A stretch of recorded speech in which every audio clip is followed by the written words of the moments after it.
Yeah, I'm wondering if they'll keep banning out Quad. They banned Oana and Asir on red side in this first game. Oana already banned by VKS. Wondering if they'll first pick the Asir themselves or if they'll ban it away from Quad. Because they know Quad doesn't really have a lot of picks into the Asir. Like, doesn't play the Yone or the Silas kind of champions like Mirror himself does. So picking Asir for him will be like a pick for him that he wants and a takeaway from Quad as well. Yeah, you double series there. Yeah, exactly. Because again, Fearless, you don't have to worry about that. Exactly. For the rest of the best of 5.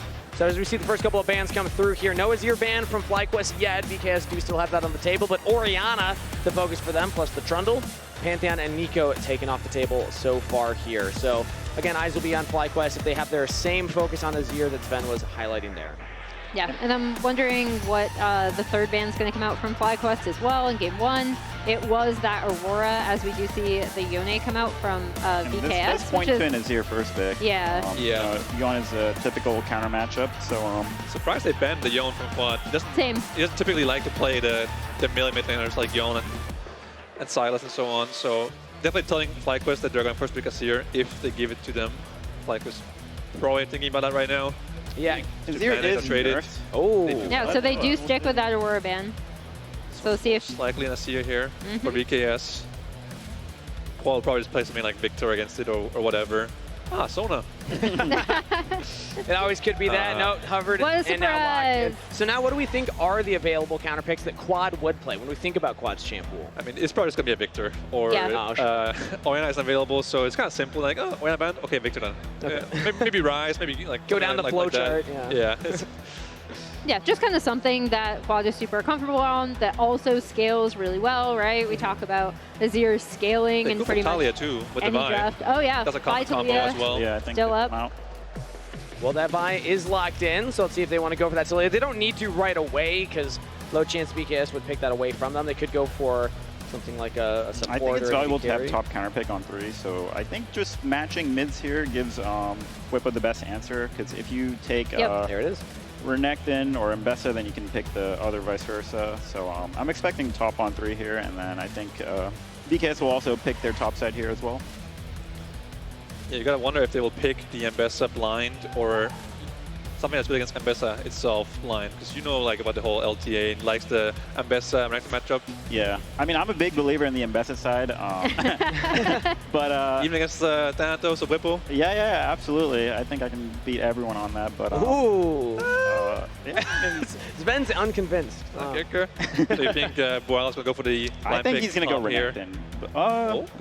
Okay. Drop top till 4-5, but be a very early Sivir. Typically, I see her later in the draft in Fearless picks, but it is not bad versus Vi. You can spell shield the ulti, but sometimes the Vi ults you and then she smites your spell shield in the air. So it's kind of like a mind game of who can like spell shield the latest possible second. Yeah. But it's not bad. And here on red side, I think if you can take Mbessa here on 3 and just ban 2 for it. True. So I feel like it has really high value here, but typical AD and top lane. Like, I want my really pick here. No, I want to pick here. And they're actually going to be going with the Senna. Senna was banned in our series the whole time, but Masu's able to get it here into the Sivir. Yeah, of course, Senna is going to Sivir because you don't really have many spells that matter. It's hard to spell shield. The Senna Q is so fast, so hard to react to, and also like a very unimportant spell. So not a bad counter, also outranges the Sivir once you get a few more stacks under your belt, so not a bad pick at all. And you have to spell shield that last Embrace W, then Vi ultimate's now on the table, and like, it's not the also good thing to go with for. the Vi. When Vi flies in with the ulti, you can come out on top with the Senna ulti, give him a bit of air support. And is that what it's called? I guess so, yeah. And then in this draft, VKS also have a lot of scaling, so I hope they don't go for rush plays like they did last game, where I think they're just playing the long game here and don't really want too much pressure in the early game and feel like they get outscaled, so I think they're going for the safe. Yeah, they definitely don't get outscaled at this point in this draft. So last game, perhaps they felt a little bit of pressure at the Herald when they took that bad team fight that got them aced. So maybe now they feel more comfortable giving a few objectives if they have to and just playing for late game. Yeah, if you can secure 1 dragon in early game somehow, then the game's going really banned. good. You can't get the Busio Bard. Banned by themselves. Yeah, I know. That's crazy. They didn't see the sign. That's why. But yeah, when I see Vivo Keyd's 2 carries right now, Sivir and Azir, that is so much wave clear. Like, they can make this game go late, Emily. Yeah, they can, but we've talked about how good FlyQuest. That's really good.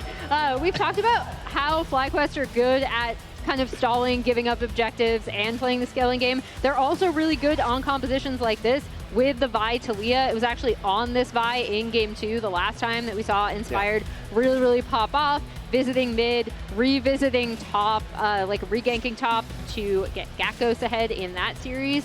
So, I mean, they're perfectly comfortable with this, and then you still have the Senna for that kind of late game scaling. And Douglas, I know that you were saying that Mbessa could have been a good, pick there for Quads champ instead of the Senna on the Red 3, but now do you still think Mbessa is high priority? I mean, even Renekton was just banned out by VKS. Yeah, I mean, I think you can still pick Mbessa here. It gives you another layer of engage to follow the Vi. And typically, all lanes are going to be relatively 50-50. There are counter picks available. I mean, Boel picked Aatrox yesterday, so you can kind of handshake that lane. But I'm expecting the Mbessa here on 4. I'd be pretty surprised if they just give it away. And Yeah, and we've seen that support counter pick can actually really change the tides of a game. So it is Mbessa locked in blind for Bwipo. And I'm just expecting Aatrox here. I don't think anything crazy is going to come out. They did play it yesterday. VKS needs some engage here. Someone that sets up a fight. Maybe a Rel for Trimby would be not bad. The Alistair's already out. The Poppy's already out. The Nollis ban, Rakan ban, Bard ban, Nico ban. There's lots of board bans, both in the first game and in this series, or this game alone. So I'm wondering what Busio is going to play into the Rel if he gives it away here to VKS. Because I think it's kind of a good pick at this point. Yeah, I mean, Aatrox ideally has some lockdown to follow up with. Like right now, all their champions are quite mobile. Like Senna typically has Swifty boots, and Mbessa is just hard to hit in general. Talia has rocks and phase rush, so... Ooh. No. I mean, outside they don't have a great primary engage, but it can peel the Vi if you're getting ulted on, so the public execution plus Vi is a little scary to go in. There we go. There we go. Yeah. Way more like it. My guy. I actually agree with Sven here. Usually I really like the Renata pick into dive, right? Yeah, because she just absolutely stuffs what you want to do. However, because of the lack of really hard engage on Keyd's comp, I like the Rel coming through, and we'll see what Busio wants to lock in against that. I mean, you can play the Renata and play for the disengage, but then if you fall behind, you have no engage. Yeah, that's just you're just waiting. You kind of need a backup plan in case you fall behind. There's no way back in. Yeah, exactly. All right, but and it is Leona insta-locked.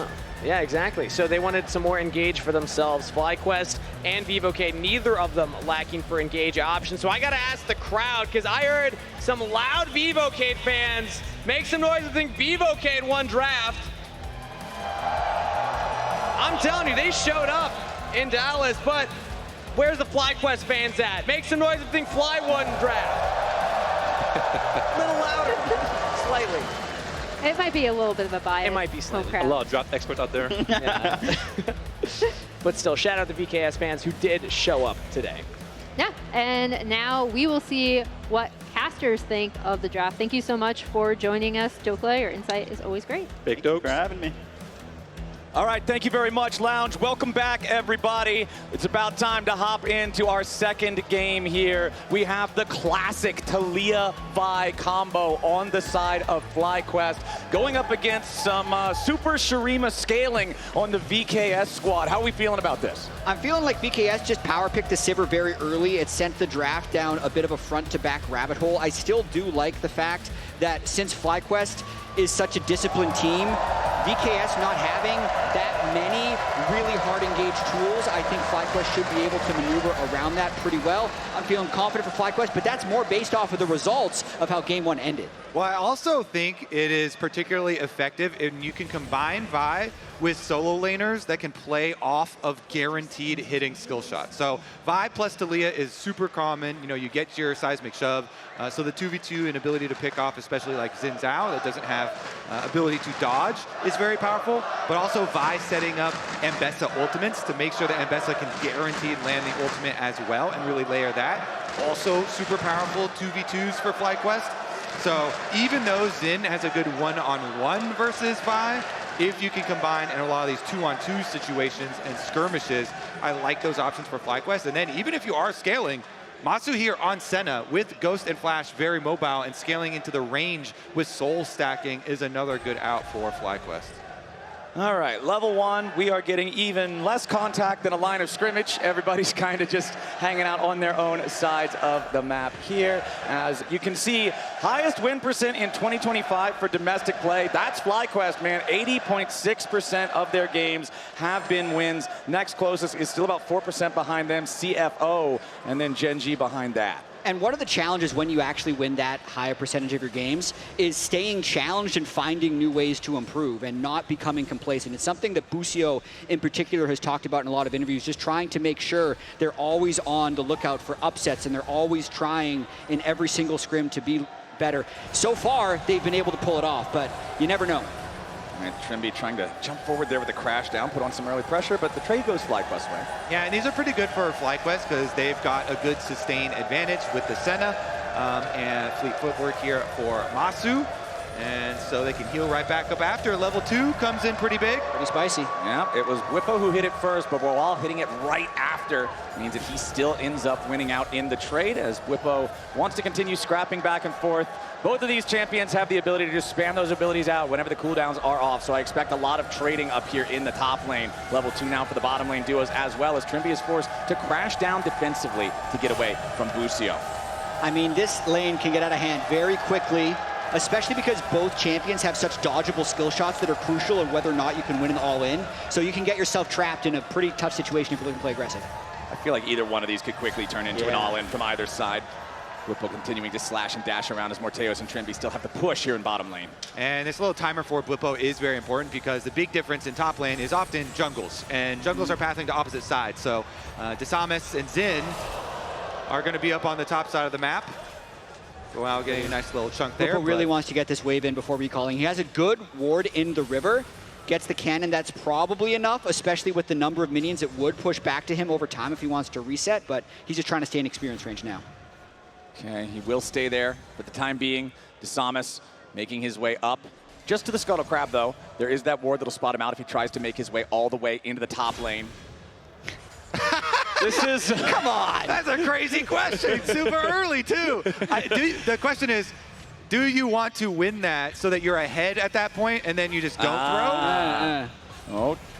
Yep, Center Root finds Trimby, but you can immediately, easily buffer through it there with a crash down. So no play to be found as Inspired looks towards the bottom lane. But now here from the top side, Desamis thinking about maybe a turret dive onto Whippo here. Dives in, goes for the audacious charge. Whippo with a flash away. Desamis down to 200 HP, but while having to leave now as well, Whippo fights off the dive himself. Stays alive, but it costs his flash. Nice outplay by Whippo there. I want to see what Inspired does with his tempo now, though, because Desamis stayed about 30 seconds longer. Inspired already back on the map. So nice job by Whippo surviving that dive with ease. Yeah, and they also leave behind a ward on Krugs too, so they are going to be alerted to the exact timing of Inspired's second clear on Vi for top down, and when you have that early information, then you can kind of extrapolate the jungle path downwards and really keep track of him even as he approaches the level 6.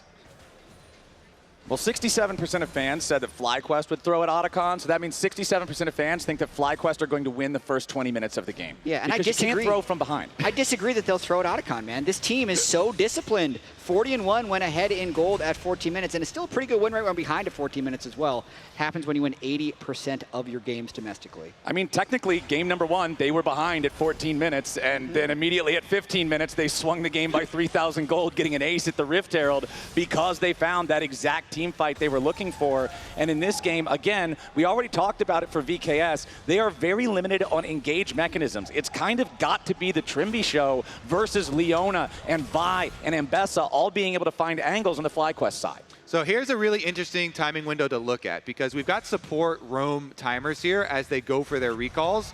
Currently, Trimby is just heading right back out to the bottom side as well, but Whippo without flash on top lane, does have the re-clear of Xin to worry about, so he knows the jungle is going to be on the opposite side once again since Inspired cleared top down. And so he's just letting the Aatrox push him in. The Aatrox does get to level 6 first, but Whippo just playing safe here. He knows, yep, I have no jungle pressure here since Inspired just went back to base, and we have to avoid any possibilities of follow-up because VKS really do want to capitalize on that extra summoner spell burn. Yeah, I'd say Whippo is keeping the lane in a safe spot right now, trying to get a bit of a trade in before that wave crashes, and there is no dive on the wave. Whippo doesn't know that for sure, but he's still playing and having the wave in a pretty safe spot, as Inspired is going to be starting up the Drake. Yeah, this is a much earlier Drake. Remember in game number 1, the first Drake didn't happen until about 11 minutes in. It was very, very slow. This time around, happening very rapidly, 6.5 minutes into the game, as the bottom lane duo of Masu and Busio just keeps Morteos and Trimby busy. Desamas is in the area, but he's here too late because the Drake is already secured by Inspired and Quad working together, and Trimby and Desamas can't even catch up to Busio in time to try to force out a summoner spell. It is way earlier, but that's also because of the champion Inspired's playing. Vi just excels at killing Drake early, not to mention he had that extra time over the Xin Zhao because of the dive that was attempted top lane. So that's essentially the cost, to me, of that dive that was attempted top on of Bwipo. 7 minutes in, just a couple hundred gold separating the two teams here. Bwipo and Boal just continuing to trade back and forth every time the cooldowns are up. I feel like that story is never really going to change, especially considering both have the grass procs, both want to play for that extra dominance in the lane. There's the Zenith Blade onto Morteos after the center route was used to pop the spell shield. Bwipo wanted to go in for the public execution on Boal. It was a full send from FlyQuest's jungle and solo laners to try to kill Boal, but Bwipo missing the public execution means Boal survives. Yeah, so we were talking earlier about the guaranteeing of that ability if you can just Vi ultimate to hold them in place, and then there's no opportunity to flash it. But using it kind of raw up there and just while Boal is ready and kind of watching, can just flash it, does mean that the time that Inspired and Quad used to go over does kind of get wasted there. Yeah, I feel like if Inspired tries to start with it, Boal might just take him into the turret and it dies. But that, likewise to the attempted dive on Bwipo's Ambessa, just gives a lot of time for VKS to make a counterpunch. So it's very easy for them to go for the grubs here, knowing that FlyQuest is likely needing to clear camps and catch back up on their waves. And remember, in game number 1, it was 3 grubs for VKS. FlyQuest even committed a teleport in that game to try to stop VKS, to try to collapse on them as they were taking the objective. That collapse did not succeed. So now, in the second game, it's even easier for VKS to get all 3 of them. Back-to-back games now, full grub control for Vivo Keyd Stars. I think the grubs are an okay objective, but it's something that I see FlyQuest give up probably more than any other top team as they go for some poke onto Trimby, mainly because if they're confident in their game state anyway, and the other team isn't reaching the turret, who cares, in a sense, if it's not giving them additional turret damage? So I see FlyQuest sacrifice that objective very frequently. I mean, grubs are a down payment objective, right? Taking them, sure, it gives you a handful of gold from killing them, but it's really all about the extra power that you're saying in taking turret plates, in getting turret push, in being able to side lane more effectively. So as long as you're saying that's never going to pay dividends, you're fine giving it away in exchange for dragons or pressure on the other side of the map or whatever that might be. The next dragon, of course, not spawning for another 2 minutes or so. So we won't really have any fights that need to be forced just yet, but that doesn't mean we won't get any fights anyway. I mean, we're probably getting a lane gank from Inspired at the moment, since he has full camps already cleared, and so you can try and continue to punish this no flash Aatrox, where on the previous ultimate from Bwipo, they're able to blow that cooldown,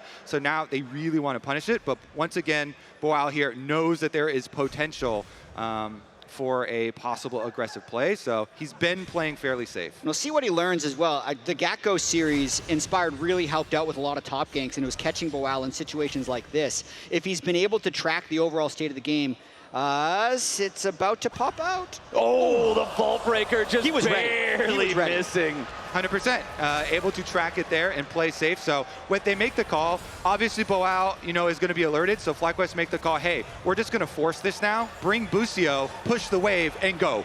All right, Busio will probably be the one to start this one off here. Immediate Shield of Daybreak, point blank, can't miss it. First blood of the Bwipo. And then the counterattack, because that was so telegraphed by FlyQuest. Masu knew it was coming. He's backed away from the turret, so they're still going to lose a little bit of turret damage, but it is a clean kill with a no teleport Aatrox being down. And it's traded turret damage because, the successful play on top side does mean they can get turret plates here for Bwipo on the top side too, and then still use the teleport for Busio's spellbook to get back and defend on the bottom side. And as you said, Masu's able to pull off early. He knows he's on the weak side since FlyQuest are the ones starting the play onto top side, and he's able to back off and not give over much counterplay there for VKS. Yeah, such a nice play. The only fear here is that Morteus' Sivir is getting a little bit more fed already with the Cull Sivir, able to power clear these waves and only having 2 plates on the bottom lane. So they got to pull that play off once. If they do it again, I think it would be a little bit too much, as the Sivir is now the really only one on the team with a gold lead for VKS. Fed Siver's never a bad thing to have, but we do have the next Drake spawning in 15 seconds. FlyQuest, of course, securing that first one 5 minutes ago. And this is about the time that the first Drake was taken in the previous game. So if FlyQuest maintains control over these objectives, it could be a sole win condition type of game for them. Yeah, plus with Bwipo having the Eclipse, he's at a big power spike for Ambessa, but I do love this roam timing from Trimby. With the Eclipse item advantage, you're expecting Bwipo to go aggressive, and they're looking to punish him. Okay, Bwipo steps forward there. Trimby goes for the crash down. Bwipo, public execution to try to buffer through some of this, but doesn't get a whole lot of value out of it. Trimby using the summoner spell Exhaust for a little bit more power here in the trade, but honestly, Bwipo just scraps to about half his HP and backs away. The Drake has not been started up yet by either side, and critically, Boal's teleport is now also available. Inspired up here on the top side, Desamas, Trimby, and Boal all on this side of the map. Yeah, and it looks like FlyQuest are fine with just completely sacrificing here, seeing both the support and jungle on top side. Ooh, there's your chain CC onto Miru, but they don't have enough damage despite the Dawning Shadow coming in as well. Now Bwipo continues to defend here in a 1v3 underneath the tier 1 turret as the escape from Miru with a TP to make sure that he saves his own life. There's chaos all over the Rift right now, but nobody's dead. Yeah, Quad was close. He was trying to follow up on it, but as he arrives, Miru leaves with the teleport and does get out. Let's see. Hey, how'd he get out of there? No, it actually looks like Trimby is the one who initiated that pause, so we're going to have tech support check in on exactly what that was. A very exciting sequence in a one-kill game, as none of these kills are actually converting for either team. Such a close teleport as Kobe's rewatching this on the other side of the screen for Miru to make that escape. Yeah, I don't see anything fishy about the teleport. You know, there shouldn't be anything involved with that, so maybe it's something involved on the top side. Yeah, I was just updated from producers. We have a tech pause to check something with Miru's microphone. So I don't think that can impact a teleport at all, so I don't believe it has anything to do with the previous play, but we got to make sure that the comms are working for everybody here in the finals. Yeah, and I just heard that the microphone is good. They're just getting ready checks, so this should be a very short pause before we get back into this game. Trying to set the stage here. 12 minutes, 43 seconds into this one. A small lead for FlyQuest. A lot of summoner spells just burned. However, with Bwipo being completely out of summoner spells, with this next Drake likely to be where the next fight happens. Okay, so let's get ourselves recalibrated here. Quad solo on this tier 1 turret down in the bottom lane. We'll be able to grab at least this second plate, as Inspired will start up the Drake. Like you said earlier, Jat, Vi, very, very good at dealing with these objectives with the percent HP damage with the armor crush. Very, very swift at taking those down as Masu and Morteos both just clearing waves in the mid lane, which of course is Siver's specialty. Dragon still at about 2,000 HP as VKS is on the approach. Busio and Masu ready to try to fight them off as Quad adds extra damage. FlyQuest looked like they were seeing if maybe there was an opportunity to follow it up with an engage, but there is not.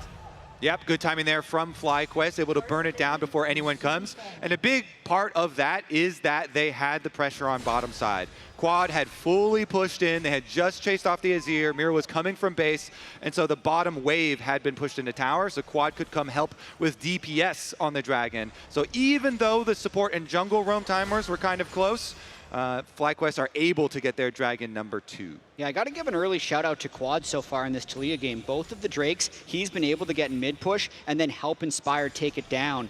He had a couple of rough Taliyah games towards the end of Split 3 where he'd start the game 0-4 or 0-5 before eventually winning, mainly because FlyQuest was winning everywhere else. He's also the only player on FlyQuest who didn't get first team All-Pro, so definitely something to prove in these clutch moments. Azir, one of the top picks and top choices for VKS, also heavily denied by FlyQuest, so having the ability to give that over and still have a good performance on Taliyah is important for FlyQuest.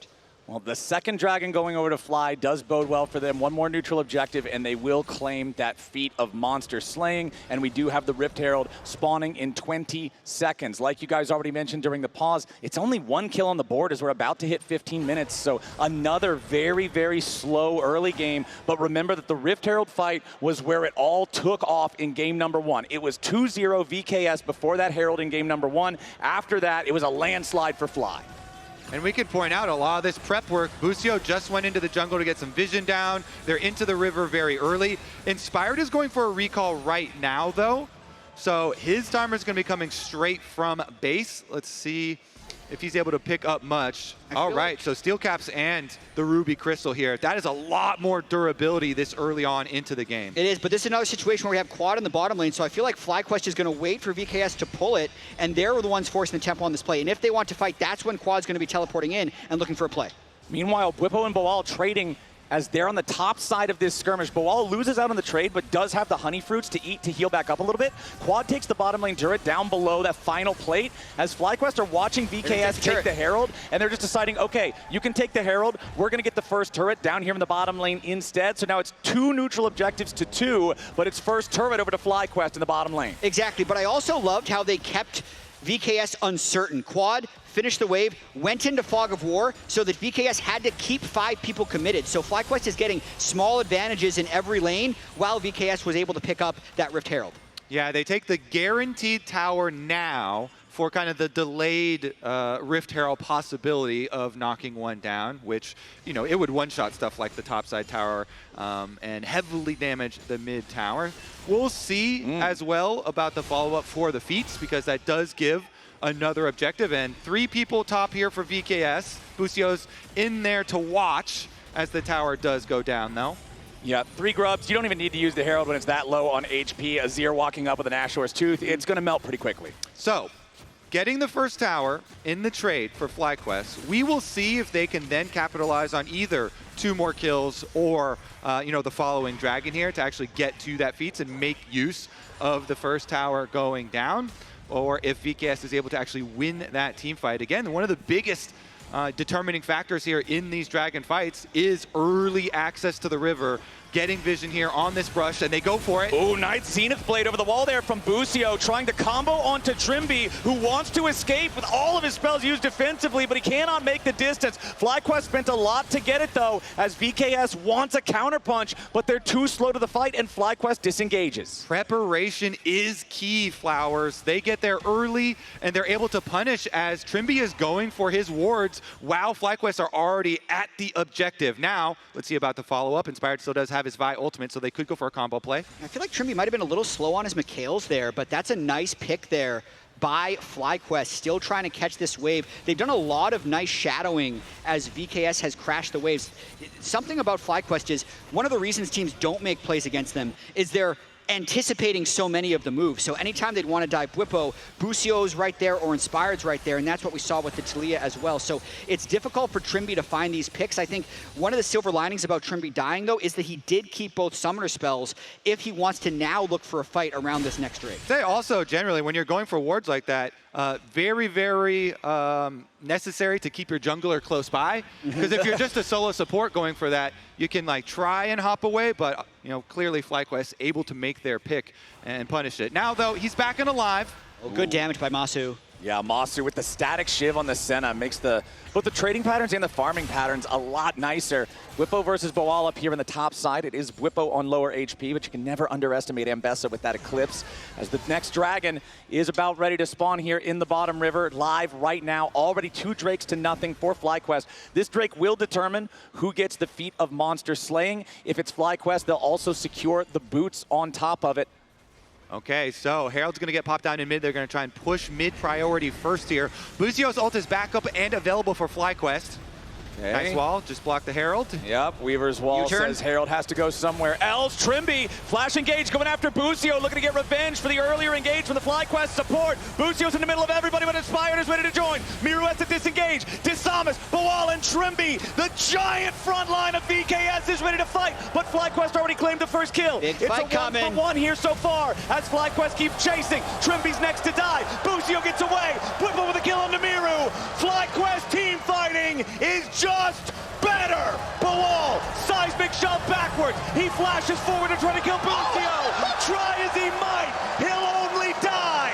FlyQuest, 4 for 1. And Busio lives. They try and catch the other support in the jungle. He evades VKS, and then look at the re-engage he goes for, immediately flashing out after the E hits. Busio is my MVP right here. Watch the way he plays this fight. Another thing to track early on is everything gets absorbed by Busio, and Morteus is the one that gets sectioned off by this teleport. So even though the original dive in the middle there doesn't get the execute onto the Azir, because they kill the Sivir, they're still stronger for the re-engage. And once this happens, all eyes on Busio. He's at the top of the screen. You think you're going to one-shot him when he ease in like this. The instant flash over the wall so no follow-up can happen, making it so everyone else can fly in on the CC he provided. And then the finale goes back in again. Yeah, why not just go back in? Yeah, gets a flash out of Aatrox, you know? Another little bit of a bait right there. Aatrox ends up using another summoner spell on top of it, and you can tell with the reactions here how big that was. Another really key factor, of course, there is that Morteus, the Sivir, in the river with all the rest of VKS kind of chasing into the jungle. The Sivir alone with just Whippo and Masu next to him just gets deleted with barely getting any work done there. So FlyQuest really kind of pulling them apart. Yeah, winning the fight gives them feats of strength. They get the Warfare as well as first turret, but they're going for Whippo. Maybe if they get it, they can get the Otacon as well. Yeah, Whippo's the target. Wanted to use public execution there to try to buffer through some of the CC. Doesn't get a whole lot of value out of that. Now Desamas trying to do the last little bit of damage. Dawning Shadow keeps Whippo alive long enough to make it a 1-for-1. Masu from across the map with the assist, as now Busio, Quad, and Miru are all getting involved. A 2v2 ready to go as Busio stuck here on the front line. Remember, his redemption was already used. Busio's about to drop. Masu and Inspired trying to get away from Morteus and Trimby. Busio staying alive somehow yet again. FlyQuest out-kiting to stay alive as Desamas and Whippo trade 1-for-1. And one of the differences in this series has been when a play goes bad for a team, how bad does it go? Because the previous fight was FlyQuest cleaning up for 5 kills. This last fight was a bad play. It's the team that had an advantage getting 1-for-1, but it could have been so much worse. Quad lost the 2v2 on the top line. Masu and Inspired lost the 2v2 bot, but they didn't die. They just had to back away, and they'll end up getting the Drake after all is said and done. Yeah, they are currently. Plus, there's a possible maneuver on top side. Plenty of vision for FlyQuest, seeing VKS set up around Otacon. Okay, yeah, VKS crashing down on the Otacon now as Inspired is about to finish up Drake number 3. Soul point. Okay, FlyQuest are hanging around the area. VKS have the Otacon down to almost half HP now. FlyQuest on the approach. Inspired still has to walk up through the river.